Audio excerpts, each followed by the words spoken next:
We've talked at length about mistakes we make when talking with our loved ones that can make them feel unhappy or insecure. The two biggest mistakes we make are, number one, asking short-term memory questions, and two, not living in their reality by pointing out mistakes they make in their statements. But today I'm going to talk about what can happen when we consistently make these mistakes. It seems improbable that asking simple questions like, "What did you have for breakfast?" or saying, "Don't you remember?" can cause strong negative reactions. However, these types of questions are exactly the things that cause our loved ones with cognitive loss to lash out, to feel inadequate, or completely shut down.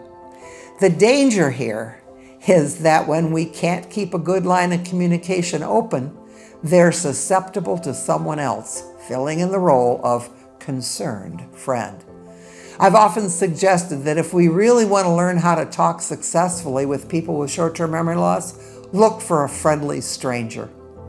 A friendly stranger is a person who preys on the confused elderly by never telling them they're wrong and going out of their way to make the elderly feel special, successful, and useful. Well, you've heard those words before, right?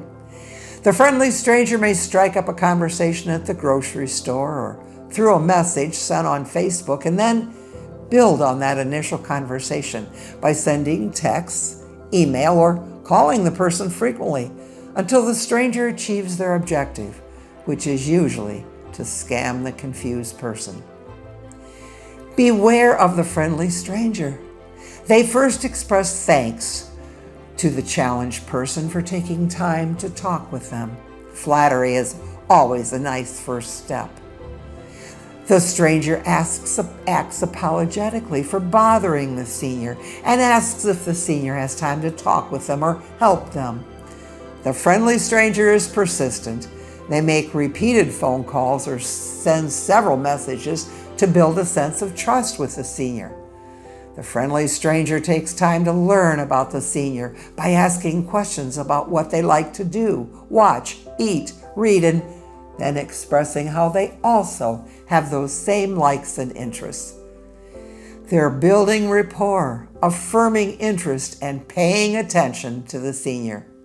The friendly stranger can tell when they've established a connection, which leads them to the second part of the strategy. Make the confused person feel useful by asking them for help. The friendly stranger may start off by mentioning a difficulty like not having money to pay this month's water bill or not having a way to go visit their sick mom in another town. When the senior offers to help, the friendly stranger may first say, "Well, I don't want to cause you any trouble," but then follow up by saying, "Well, I guess if you just signed a check, I can fill it in when I know the full amount of that bill with a late fee." They're only communicating over email or text. They may say, "Now here's a link where you can enter your credit card information to take care of that for me." Voila! The deed is done.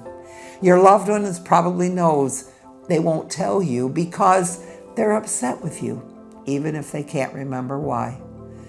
So how can you prevent a friendly stranger from taking advantage of your loved one? It all comes back to your homework, friends. You've got to focus on talking about those good, long-term memories you've captured. You stop asking short-term memory questions, you don't use the word no, and you live in your loved one's reality. Then take a cue from that friendly stranger and make sure your loved one feels successful and useful when they're with you. The more understood your loved one feels, the less chance a friendly stranger can slip in and steal from them. I know it's difficult to change your method of communicating, but it's truly easier to do that than trying to unravel the damage from a friendly stranger. That's all for today, but keep an eye out for my video tips on how to identify digital scammers. Make sure to subscribe to this channel and be notified when my next video drops. Until next time, friends, stay well and take care of each other.